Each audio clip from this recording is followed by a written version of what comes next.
Assalamualaikum warahmatullahi wabarakatuh. Halo teman-teman, di sini kami akan menjelaskan tentang link and match ekspor kakao dari Indonesia ke Amerika Serikat, India, dan Jerman. Kakao, pemetaan 5 jenis komoditas Indonesia. Pada gambar di atas, bisa dilihat pemetaan produk dari beberapa komoditas di negara Indonesia. Pada gambar tersebut diketahui bahwa terdapat dua grup yang ditempati, yaitu grup A dan grup D. Komoditas yang tergolong pada grup A meliputi kopi, teh, kakao, dan rempah, serta minyak kelapa sawit. Komoditas yang terdapat pada grup A ini merupakan produk unggulan ekspor dan memiliki spesialisasi ekspor atau net exporter, di mana nilai RSA-nya lebih dari 0 dan TPI-nya lebih dari 0. Selain itu, komoditas unggulan pada kopi, kakao, teh, dan minyak sawit memiliki peran penting dalam menyumbang devisa negara Indonesia. Maka dari itu, perusahaan yang bergerak di bidang pengolahan kakao juga sangat banyak. Salah satunya adalah PT Danora Agroprima atau Danora Cocoa. Di sini kami akan menjelaskan tentang profil perusahaan Danora Agroprima atau Danora Cocoa. PT Danora Agroprima adalah perseroan yang bergerak dalam bidang pemrosesan biji coklat yang didirikan pada tahun 2005. Kompetensi inti perusahaan memulai dengan pengadaan bahan baku atau biji kakao dan kemudian mengolahnya menjadi barang setengah jadi seperti mentega kakao dan bubuk kakao. Visi dari perusahaan ini adalah memenuhi kebutuhan pelanggan baik dalam produk dan pengetahuan untuk gaya hidup masa depan di industri kakao. Misinya adalah menghasilkan berbagai produk kakao berkualitas yang memenuhi anggaran pelanggan dan persyaratan standar. Lokasi dari PT Danora Agroprima terletak di kantornya terletak di Jalan Boulevard, Bukit Gading Raya, Gading Mediterania Residence, Jakarta, Jakarta Utara 14240 Indonesia. Dan pabriknya terletak di Jalan Industri 6, RT 4 RW 3 Pasir Jaya, Kecamatan Jatiuwung, Kota Tangerang, Banten 15135 yang didirikan di atas tanah seluas 1,2 hektar. Ya, di sini terdapat struktur organisasi dari PT Danora Cocoa. Bisa dilihat sendiri, ada gambar yang sudah jelas.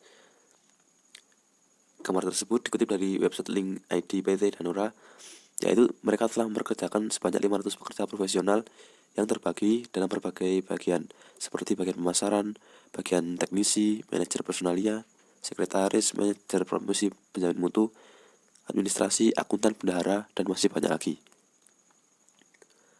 Produk dan produksi dari PT Danora Cocoa adalah RSA dan TPI produk olahan kakao. Bisa dilihat datanya di slide. Kemudian berdasarkan data di atas dapat kita lihat bahwa Cocoa merupakan salah satu produk yang memiliki keunggulan komparatif dan merupakan produk spesialisasi ekspor. Hal itu ditunjukkan dengan angka RSA yang lebih dari angka 0 dan nilai TPI lebih dari 0.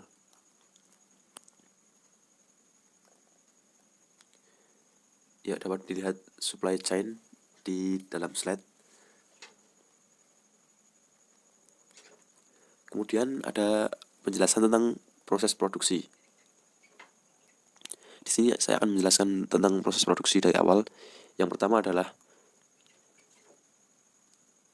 pensortiran awal. Tujuannya untuk memisahkan kotoran seperti batu atau benda metal yang bercampur dengan biji kakao dan memindahkannya ke tangki sehingga punggungan bebas dari batu.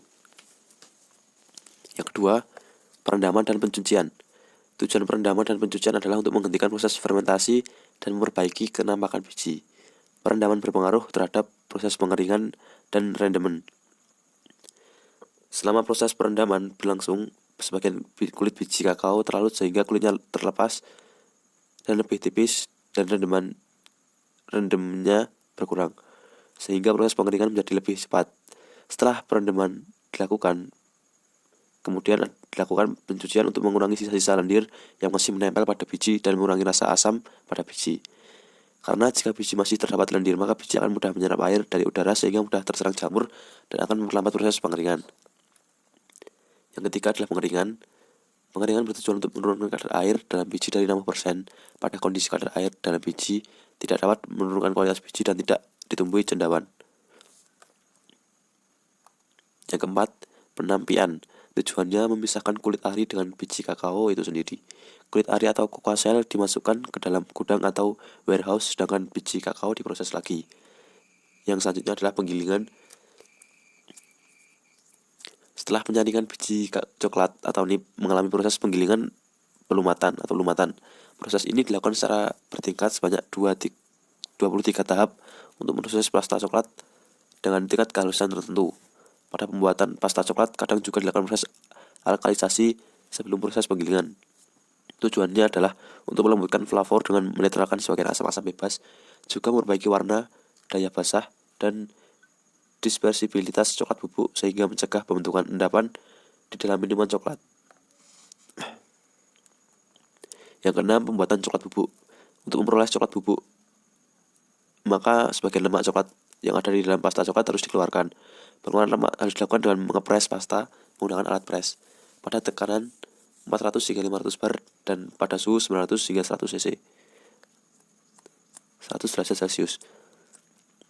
Lemak coklat panas dilewatkan ke filter press untuk memisahkannya dari kotoran yang mungkin terbawa untuk selanjutnya dicetak dan dinginkan.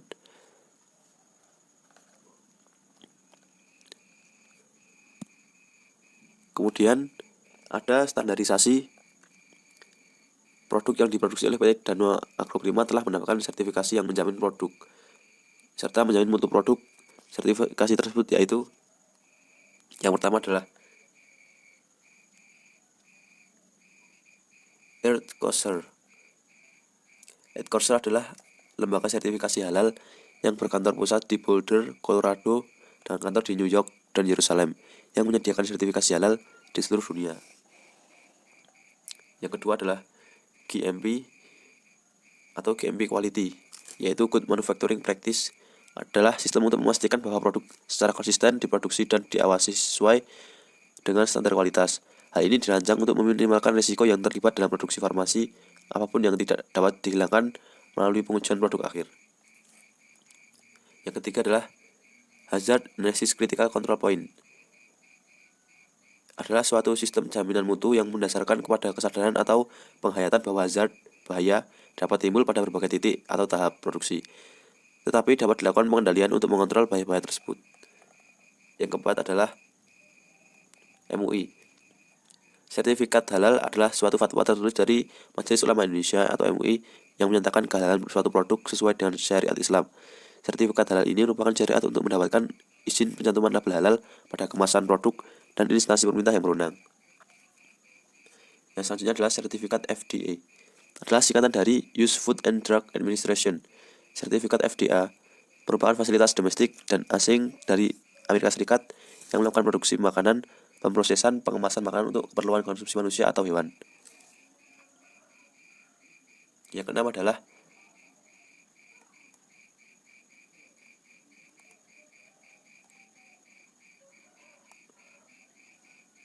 Integrated Assessment Service. Yang selanjutnya adalah ISO 22000 adalah standar sertifikasi internasional yang mendefinisikan persyaratan sistem manajemen keamanan pangan. Ini bisa digunakan oleh semua organisasi dalam rantai pasokan dari petani sampai layanan makanan hingga pengolahan, transportasi, penyimpanan, retail, dan kemasan.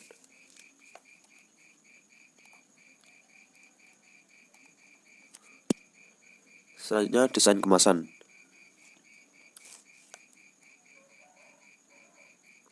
Dapat dilihat desain kemasan pada slide. Kemudian kami akan menjelaskan tentang persaingan.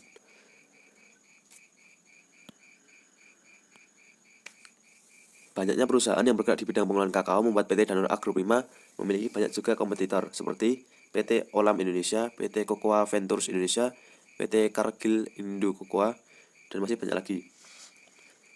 Namun PT Danone Agroprima sendiri telah melalui proses peningkatan kualitas terbaik dalam proses produksi kakao dan telah memperoleh beberapa sertifikat. Kualitas produk kakao Danone kini semakin dipercaya dan terbaik untuk dipasarkan di pasar global dan retail. Di masa depan, Danone Cocoa akan meluncurkan berbagai produk dan kualitas terbaik.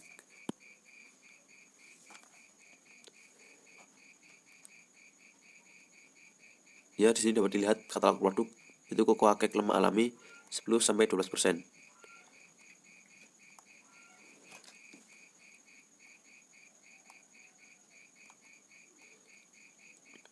Dan produk spesifikasinya atau rinciannya terdapat dalam slide.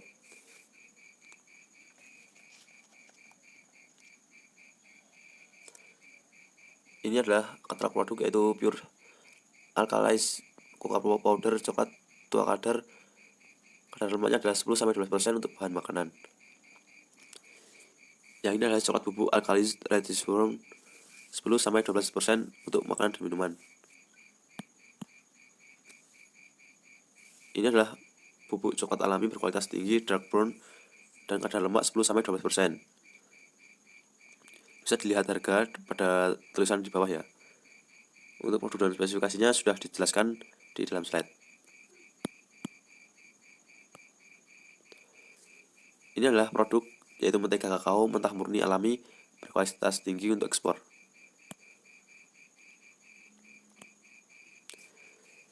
Yang kemudian adalah pemasaran.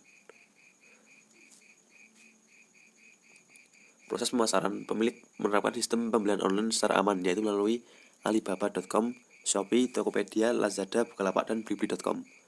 Servis yang diberikan kepada konsumen mampu memuaskan konsumen, sehingga merek Danura Cocoa memiliki reputasi yang bagus. Berbagai strategi pemasaran yang telah direncanakan mempengaruhi permintaan Danura Cocoa, dan usahanya semakin berkembang. Danura Cocoa juga melakukan pemasaran melalui pameran-pameran dagang, seperti Africa's Big Seven Exhibition, Koteka Global Industry Export, China Asian Expo, Alimentaria Exhibition, Trade Expo Indonesia, CEIL, Paris, and World Food. Pendistribusiannya, 1. Pendistribusian importer dan agen perantara. Pelanggan utama biji kakao dan produk setengah jadi kakao di Eropa, Asia, dan United States, salah satunya di Jerman, adalah importer dan broker kakao. Danura Cocoa membeli biji kakao yang kemudian diolah menjadi barang setengah jadi dan kemudian diekspor ke beberapa industri lain. Broker kakao merupakan pihak independen dalam membeli dan menjual pesanan. Yang kedua, proses food manufacturers atau industri pengolahan makanan. Industri pengolahan kakao menjadi produk akhir. Industri biasanya membeli bahan biji kakao dari agen perantara atau importir. Segmentasinya adalah PT Danura Agroprima merupakan perusahaan spesialisasi ekspor. Karena belum memiliki sertifikat BPOM, produk yang dihasilkan PT Danura Agroprima merupakan produk setengah jadi atau raw material dalam kemasan yang nantinya digunakan untuk produk campuran dalam membuat biskuit, coklat, permen, minuman, dan sebagainya. Oleh karena itu, produk yang dihasilkan akan diekspor ke industri pangan untuk diolah menjadi barang jadi seperti minuman coklat, kek, coklat batang, dan masih banyak lagi.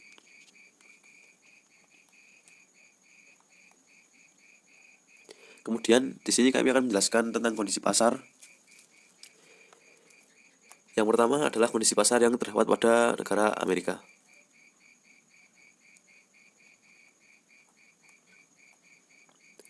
Ini adalah tabel yang menjelaskan tentang RSCA dan TBI di negara Amerika Serikat.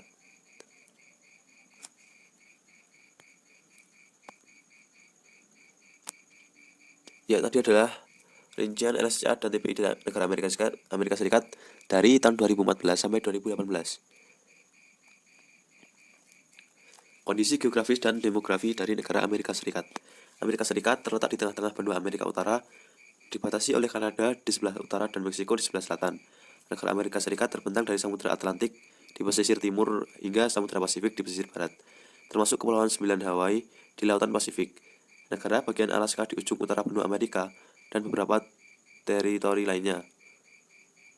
Menurut Biro Sensus Amerika Serikat memberikan bahwa penduduk negara itu sekarang berjumlah 316.585 juta jiwa, termasuk 11,2 juta warga negara asing yang diperkirakan menetap secara ilegal.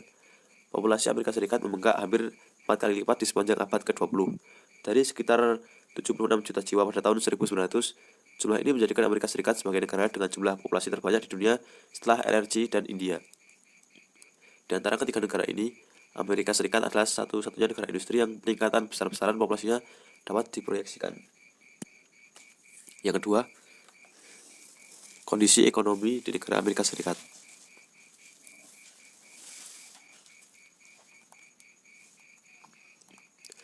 Amerika Serikat memiliki ekonomi paling berteknologi tinggi di dunia, dengan PDB per kapita sebesar 57.300 US dollar.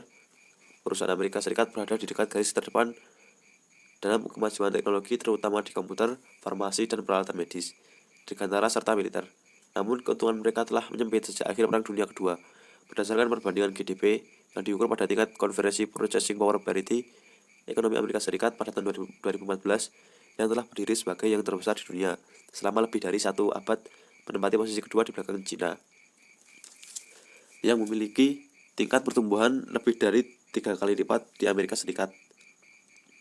Untuk setiap tahun dalam 4 dekade terakhir di Amerika Serikat, perorangan dan perusahaan bisnis membuat sebagian besar keputusan dan pemerintah federal dan negara bagian membeli barang dan jasa yang dibutuhkan terutama di pasar swasta. Perusahaan bisnis Amerika Serikat menikmati fleksibilitas yang lebih besar daripada rekan-rekan mereka di Eropa Barat dan Jepang dalam keputusan untuk memperluas pabrik, modal untuk memberhentikan pekerja surplus, dan untuk mengembangkan produk baru. Pada saat yang sama, bisnis menghadapi hambatan yang lebih tinggi untuk memasuki pasar rumah pesaing mereka daripada perusahaan asing yang masuk pasar Amerika Serikat. Yang selanjutnya adalah kondisi politik di negara Amerika Serikat. Bentuk pemerintahan negara Amerika Serikat adalah monarki absolut, di mana aturan raja tidak terhalang, yaitu tanpa hukum, konstitusi atau oposisi yang diatur secara hukum. Amerika Serikat memiliki 6 zona, yaitu divisi administratif, kemandirian, konstitusi, sistem hukum. Amerika Serikat adalah federasi tertua di dunia yang masih tetap bertahan hingga saat ini. Amerika Serikat merupakan sebuah negara republik konstitusional dan demokrasi perwakilan dengan kekuasaan mayoritas dibatasi oleh hak minoritas yang dilindungi oleh undang-undang. Pemerintahan diatur sistem pemisahan kekuasaan yang ditetapkan oleh Konstitusi Amerika Serikat, sumber hukum tertinggi negara.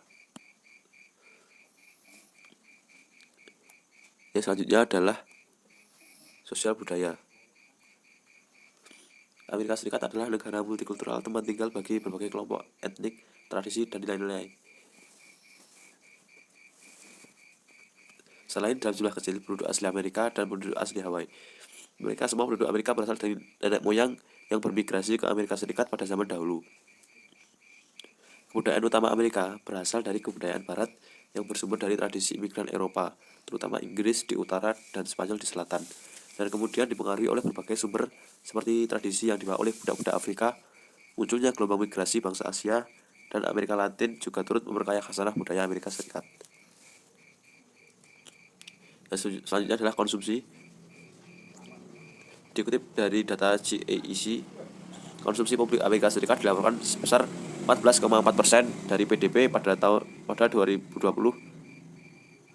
pada bulan Maret, atau sebesar 773,852.500 US dollar. Rekor ini naik dibanding sebelumnya, yaitu 14,1% untuk 2019 pada bulan Desember. Data konsumsi publik sangat dengan persenan dari PDB Amerika Serikat diperbarui setiap triwulan dengan rata-rata 15,8% dari 1947 pada bulan Maret sampai 2020 pada bulan Maret. Dengan 293 observasi, data ini mencapai angka tertinggi sebesar 18,3% pada 1993 pada bulan Desember dan rekor terendah sebesar 12,3%. Sedangkan untuk konsumsi pribadi Amerika Serikat dilaporkan sebesar 67,5% dari PDB pada tahun 2020 bulan Maret, atau sebesar 3,646,015255.000 US dollar. Rekor ini turun dibanding sebelumnya, yaitu 69,1% untuk 2019 pada bulan Desember. Data konsumsi pribadi sama dengan persen dari PDB Amerika Serikat diperbarui setiap triwulan. Rata-ratanya adalah 63,1% dari 1947 bulan Maret sampai 2020 bulan Maret. Dengan 293 observasi, data ini mencapai angka tertinggi sebesar 69,2% pada 2016 bulan Desember dan rekor terendah sebesar 57,7%. Regulasi impor. Kesehatan masyarakat dan produk pelabelan Amerika Serikat dan konsumen menuntut aturan yang lebih ketat terkait dengan label makanan, iklan kemasan, dan klaim gizi yang dibuat oleh produsen. Akibatnya, produksi dan pelabelan standar untuk industri pengolahan makanan seperti industri produksi coklat terutama diatur oleh Food and Drug Administration. FDA mengharuskan semua makanan untuk menampilkan konten gizi untuk semua klaim kesehatan untuk memenuhi peraturan FDA. Kemasan dan pelabelan UU diamanatkan oleh Federal Trade Commission untuk juga mengharuskan produsen untuk mengungkapkan informasi mengenai isi produk, dan informasi bisnis untuk mencegah penipuan konsumen suguhan dengan bahan. Oleh karena itu, produsen coklat harus mematuhi peraturan tersebut, terutama untuk coklat yang dipasarkan sebagai sehat atau organik, karena klaim harus benar dan tunduk pada penyelidikan. Kemudian adalah supplier, yang bisa dilihat di dalam slide ada tabel yang menjelaskan tentang supplier negara Amerika Serikat pada tahun 2014 hingga 2019. Dari tabel di atas menunjukkan bahwa selama periode 2014 sampai 2019, Indonesia menempati urutan keempat eksportir kakao ke Amerika Serikat. Jenis dari kokoa yang diekspor adalah sebagai berikut. Ya, kemudian adalah ada peluang pertumbuhan dan meningkatnya minat pada produksi coklat di Amerika Serikat selama beberapa tahun terakhir telah menarik perhatian dari produsen dalam negeri maupun luar negeri akibat meningkatnya harga bahan coklat ditambah dengan penurunan harga tanaman telah menyebabkan banyak produsen industri di Amerika Serikat mempertimbangkan untuk diversifikasi. 9. Strategi pasar ke Amerika Serikat. A. Produksi massal.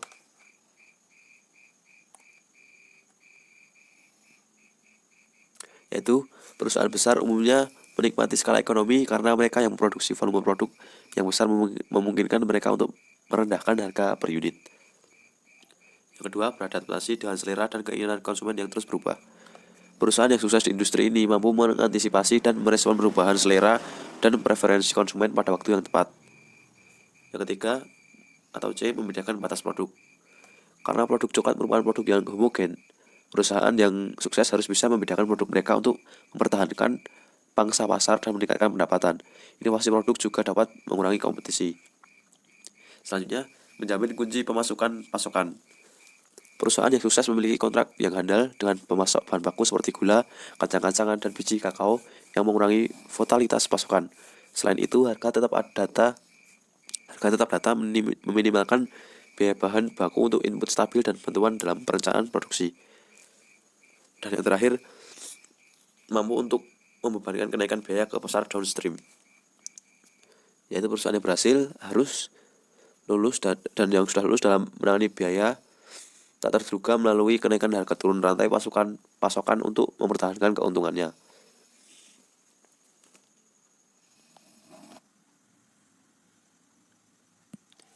Ya, kemudian adalah negara India. Bisa dilihat di dalam slide ada tabel, itu adalah data RSCA dan TBI di negara India.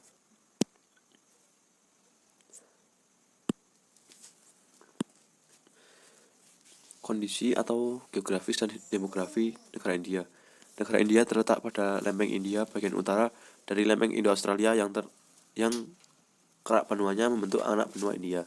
Negara ini terletak di utara khatulistiwa antara 8 derajat sampai 36 derajat lintang utara dan 68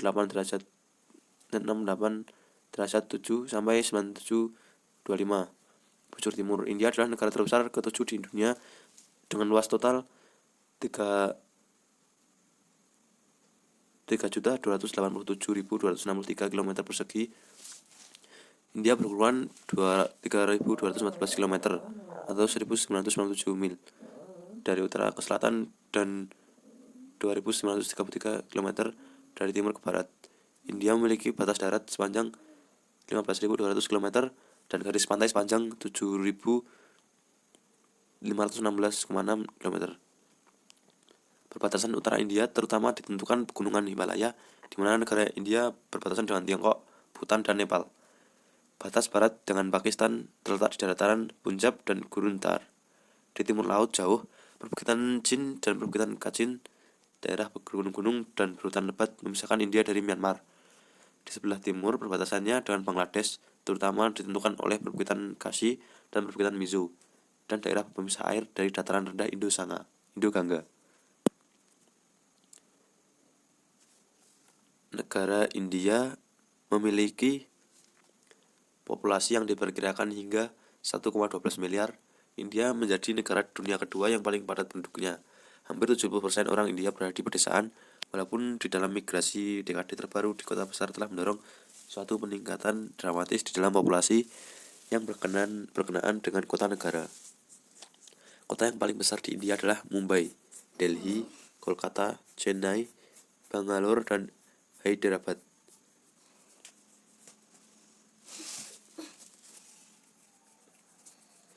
India menjadi yang kedua paling besar secara kultural. Secara kultural, linguistically, dan kesatuan geografis genetically berbeda setelah benua Afrika. India merupakan rumah kedua bagi keluarga ilmu bahasa utama, yaitu Indo-Aryan, Dravidian, bahasa lain India yang datang dari yang Austroasiatis, dan Tibeto-Burman. Keluarga ilmu bahasa Hindi dengan yang paling besar jumlah para pembicara menjadi bahasa pejabat India.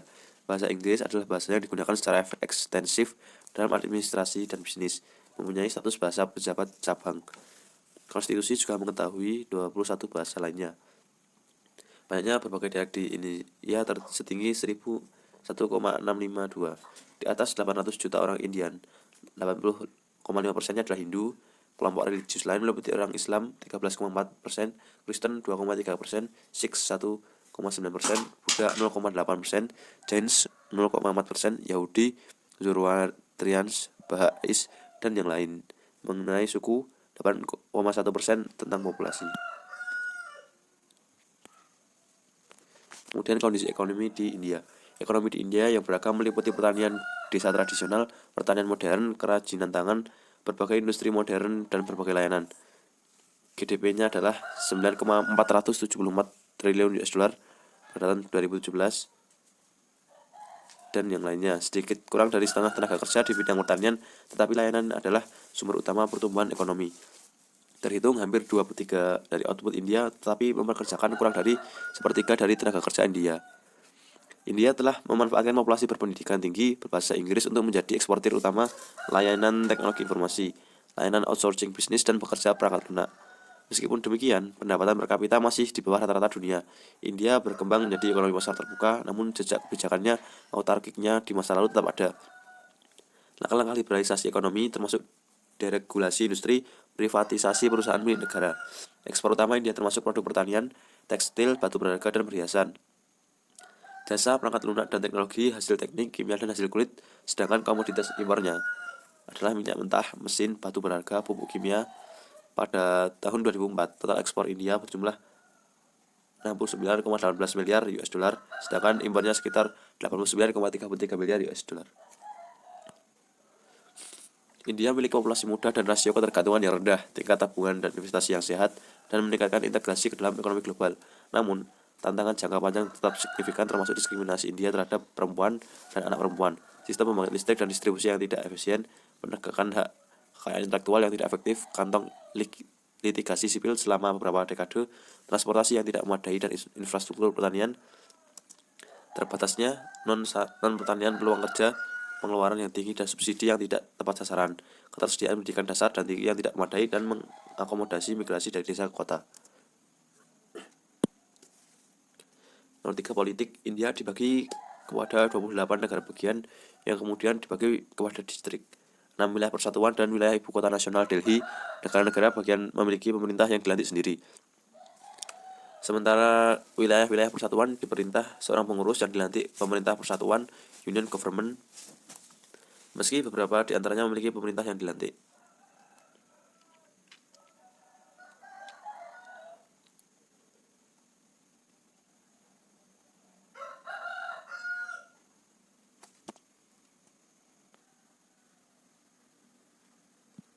Kemudian sosial budaya di negara India.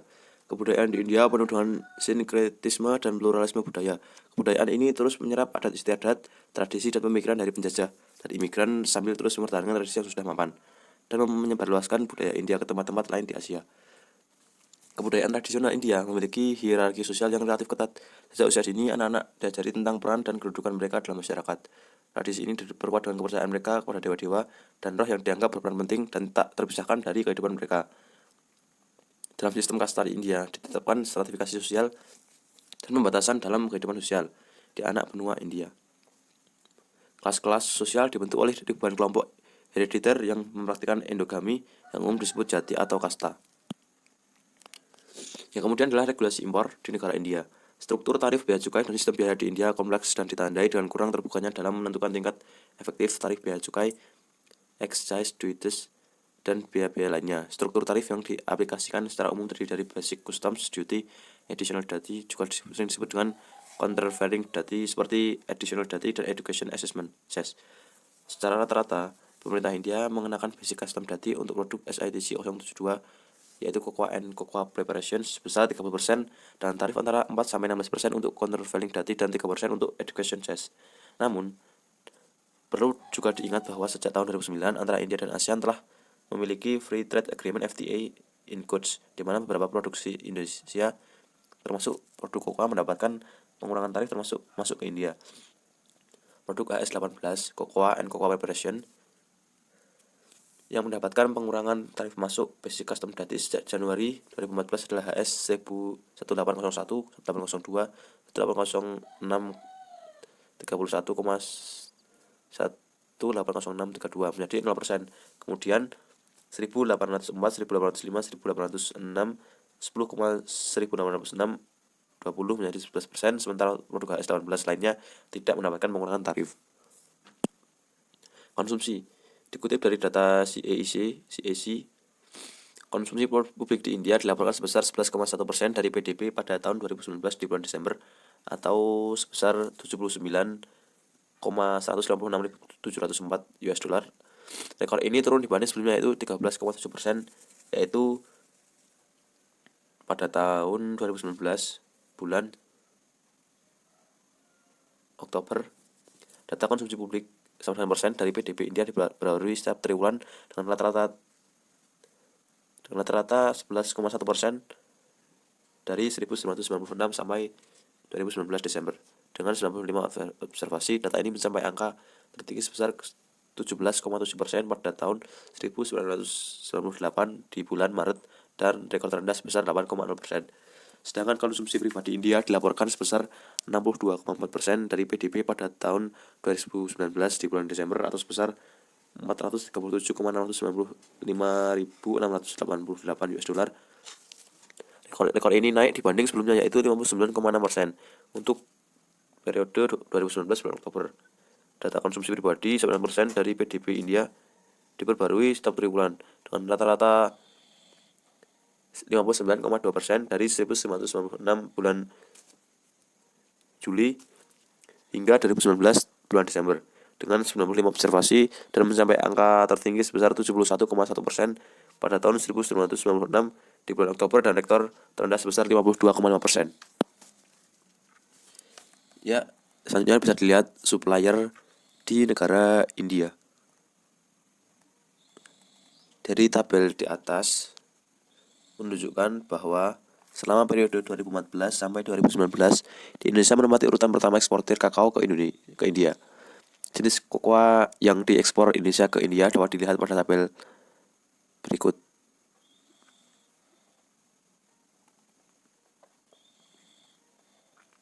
Ya, lanjut. Yang selanjutnya adalah peluang. Mengingat Indonesia adalah negara pengekspor kokoa yang berada di posisi pertama di India, membuat para produsen kokoa Indonesia memiliki peluang yang sangat bagus untuk terus memasarkan produknya ke India. Strategi pasar ke India yaitu membuka kantor perwakilan atau melalui agen penjualan distributor sebagai mitra lokal yang tepat dan dapat dipercaya.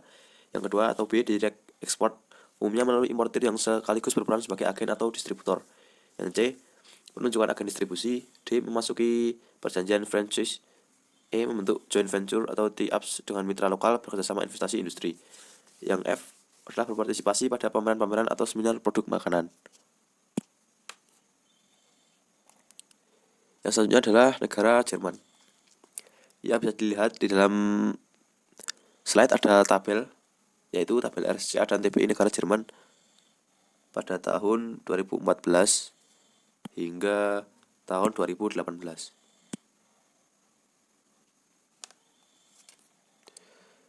Ya, saya akan menjelaskan tentang geografi dan demografi negara Jerman. Jerman terletak di Eropa bagian tengah dan berbatasan langsung dengan 9 negara. Di sebelah barat berbatasan dengan Belanda, Belgia, Luxembourg, dan Prancis. Di sebelah selatan berbatasan dengan Swiss dan Austria. Di sebelah timur berbatasan dengan Ceko dan Polandia, serta di sebelah utara berbatasan dengan Denmark. Apabila tetangga di seberang Laut Baltik juga dihitung, maka Jerman juga bertetangga dengan Swedia.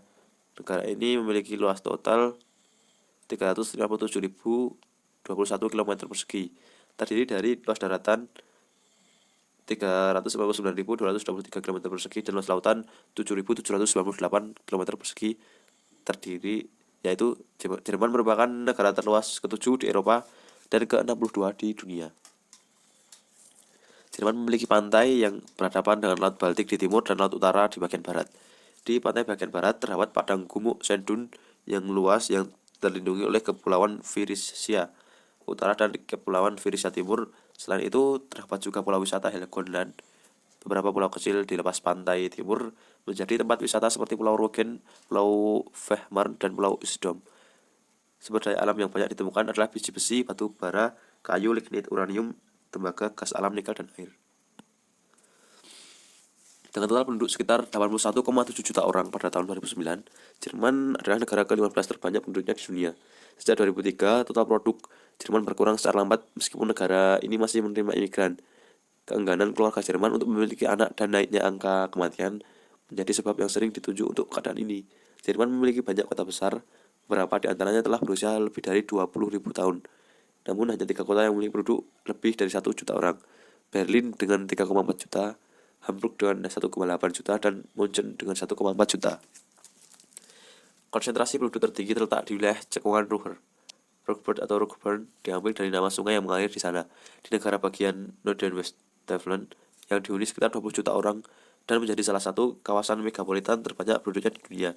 Kawasan ini menghimpun kota-kota seperti Bochum, Dortmund, Duisburg, Essen, dan Gelsenkirchen sehingga praktis orang tidak melihat batas antara kota-kota tersebut. Kota besar penting lainnya adalah Bremen, Düsseldorf, Frankfurt am Main, Hannover, Karlsruhe, Nuremberg, dan Stuttgart. Yang kedua adalah kondisi ekonomi negara Jerman. Jerman mempunyai ekonomi pasar sosial dengan tenaga kerja berkemampuan tinggi, kapitalisasi pasar besar, tingkat korupsi yang rendah, serta tingkat inovasi tinggi.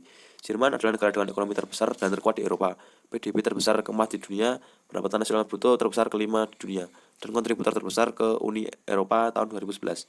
Sektor jasa berkontribusi terhadap 71,71% total PDB, industri 28%, dan pertanian 1%. Tingkat pengangguran rata-rata negara ini pada Mei 2012 adalah 6,7%. Tingkat yang mencari pekerjaan penuh full-time job. Tingkat pengangguran rata-rata tidak resmi sekitar 5,7% pada tahun 2011. Dari 500 perusahaan terbesar di dunia, berdasarkan pendapatan yang ditulis oleh Vulture Global 500,37, di antaranya berkantor pusat di Jerman.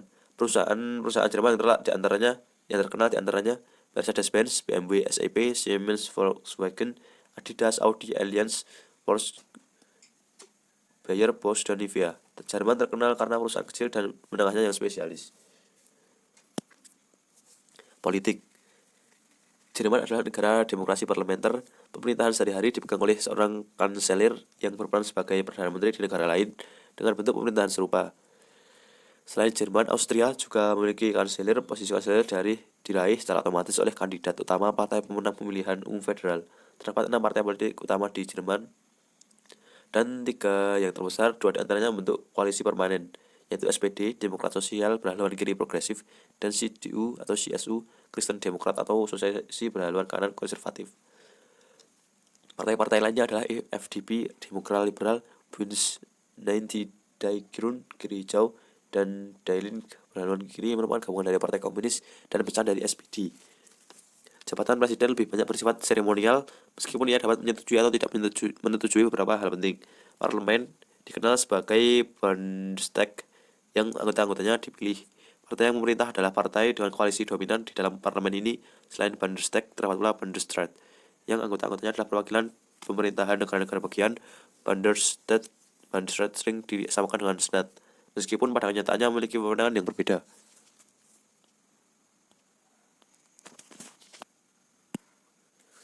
Yang selanjutnya adalah sosial budaya. Jerman adalah negara bangsa untuk orang Jerman. Rasa satu bangsa tumbuh pada abad ke-19 setelah banyak pihak merasa bahwa orang Jerman terpecah belah akibat perang Napoleon.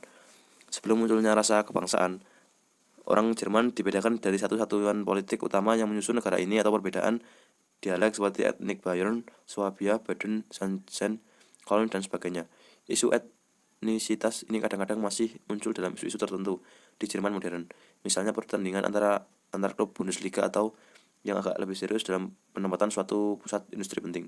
Pada tahun 2004, sekitar 60, juta non-warga negara tinggal di Jerman, dengan yang terbesar datang dari Turki, diikuti oleh Italia, Yunani, Kroasia, Belanda, Serbia, Montenegro, Spanyol, Bosnia dan Herzegovina, Austria, Portugal, Vietnam, Maroko, Polandia, Macedonia, Lebanon, dan Prancis. Sekitar 2/3-nya telah berada di negara ini selama 8 tahun atau lebih, dan oleh karena itu bisa dinaturalisasikan. Derasnya imigran yang masuk ke Jerman semenjak berakhirnya Perang Dunia Kedua menyebabkan sekitar 19% penduduk Jerman pada tahun 2008 memiliki latar belakang kebangsaan lain. Yang selanjutnya adalah regulasi impor. Jerman sebagai negara anggota Uni Eropa menerapkan persyaratan standar kualitas minimum yang ditetapkan Uni Eropa untuk produk makanan, termasuk kakao yang beredar di pasaran. Ketentuan regulasi sebagai berikut. Persyaratan legal untuk Uni Eropa untuk produk kakao adalah: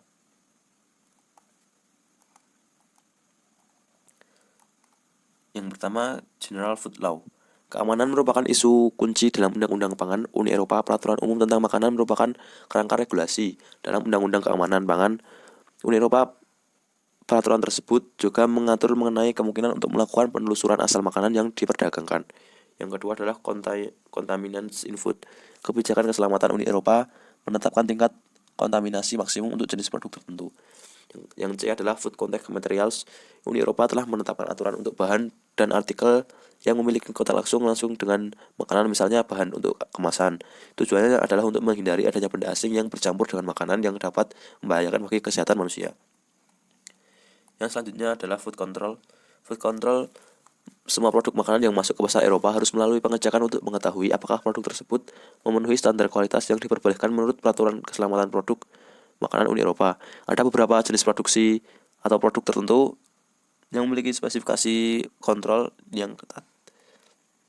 Selanjutnya adalah Food Labeling. Uni Eropa menerapkan aturan pelabelan secara umum yang berlaku untuk semua jenis produk makanan. Selain itu, ada juga aturan khusus pelabelan untuk nutrisi dan alergi. Selanjutnya adalah General Product Safety of Food Product. Uni Eropa menciptakan sebuah sistem yang dinamakan European Alert System untuk produk makanan dan makanan ternak RESF sebagai alat pertukaran informasi dalam pelaksanaan peraturan EU mengenai keamanan produk makanan. Yang selanjutnya adalah Good Manufacturing Practice GMP for Food Contact Materials.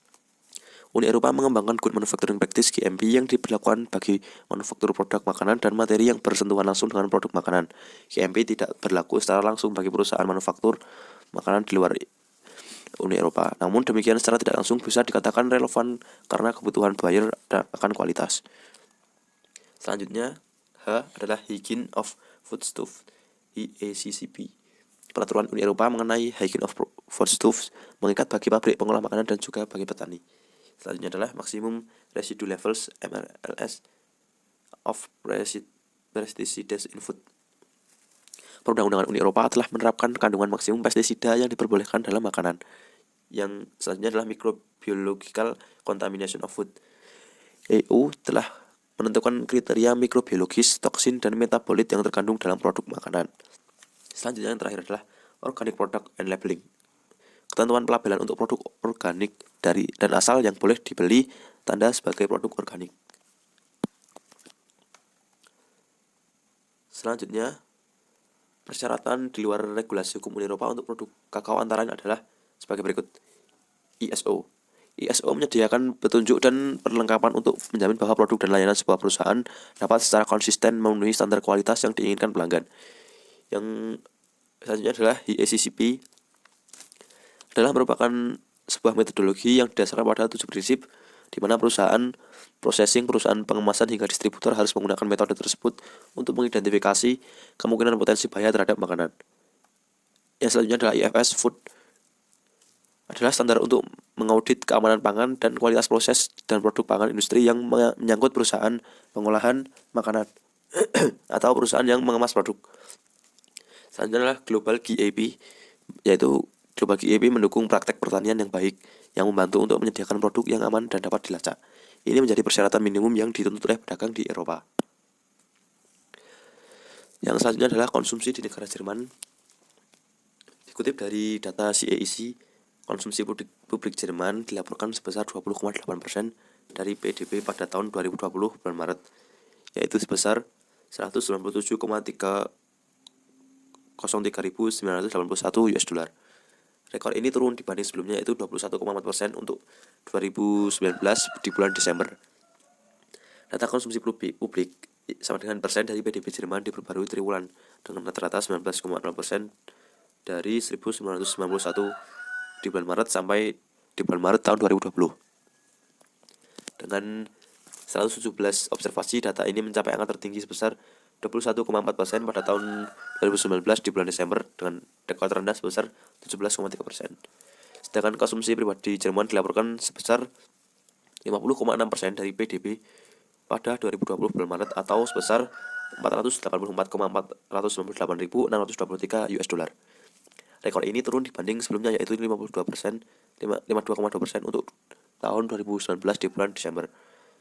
Data konsumsi pribadi sama dengan persen dari PDB Jerman diperbarui setiap triwulan dengan rata-rata 55,5% dari tahun 1991 di bulan Maret sampai di bulan Maret pada tahun 2020.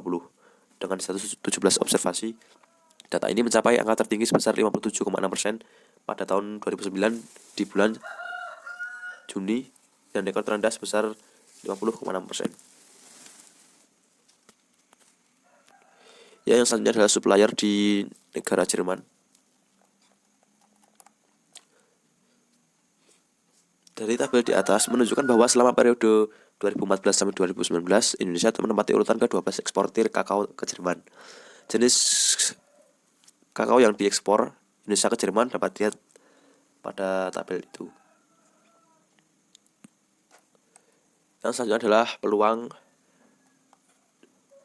ekspor produk kokoa ke Uni Eropa sebenarnya masih terbuka luas.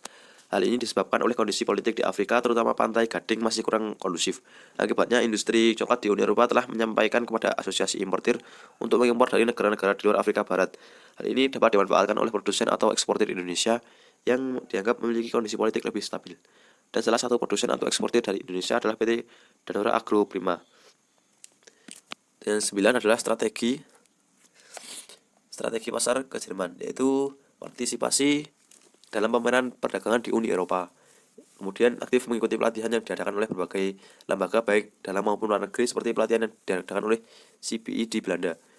Yang terakhir memiliki website atau jaringan sosial lainnya.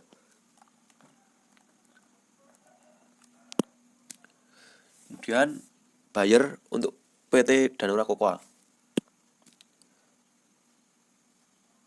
Ya, ini adalah data importir di Amerika Serikat yang mengimpor kokoa dari Indonesia. Ya, sekalinya ini adalah data importir kokoa dari negara India. Dan yang terakhir adalah data importir di Jerman yang mengimpor kokoa. Pembayaran. Ini adalah daftar importir di Amerika Serikat serta metode, deskripsi, serta risiko atau keuntungan saat melakukan importir dengan negara Amerika Serikat. Ya, dapat dilihat di dalam tabel, yaitu advance payment. Metode pertama, pembayaran langsung kepada eksportir sebelum barang yang dipesan dikirim. Risiko atau keuntungannya adalah untuk eksportir menarik bagi eksportir karena menerima pembayaran terlebih dahulu. Untuk importir, risiko gagal atau terlambatnya pengiriman barang, risiko kualitas dan jumlah barang yang tidak sesuai. Yang selanjutnya adalah open account. Deskripsinya adalah penjelasan barang dikirim terlebih dahulu oleh eksportir dan pembayaran dilakukan setelah importir menerima barang tersebut. Risiko atau keuntungannya adalah risiko untuk eksportir, yaitu terlambat pembayaran atau tidak dibayar. Dan keuntungan bagi importir adalah menarik bagi importir karena menerima barang terlebih dahulu sebelum bayaran. Selanjutnya adalah consignment. Deskripsinya adalah pengiriman barang kepada perantara importir yang akan menjual barang tersebut kepada final buyer. Kepemilikan barang tetap milik eksportir sampai barang tersebut terjual. Risiko atau keuntungan bagi eksportir adalah kemungkinan gagal pembayaran atau pembayaran terlambat karena barang belum tentu terjual. Untuk importir, menguntungkan importir karena dapat menjual barang tanpa membayar terlebih dahulu. Yang terakhir adalah LC atau letter of credit. Jaminan yaitu deskripsinya jaminan yang diterbitkan oleh issuing bank atas perintah applicant atau buyer kepada eksportir agar importir melakukan pembayaran sejumlah tertentu. Risiko atau keuntungannya bagi eksportir adalah jaminan pembayaran dari bank selama dokumen yang dikirimkan sesuai dengan LC. Untuk importir, jaminan memperoleh barang sesuai dengan yang disepakati. Sekian dan terima kasih. Ya, mungkin itu tadi presentasi dari kelompok kami. Terima kasih karena telah menyimak dengan baik dan semoga bermanfaat. Apabila ada kesalahan, salah kata, kami mohon maaf sebesar-besarnya. Di akhir kata, wassalamualaikum warahmatullahi wabarakatuh.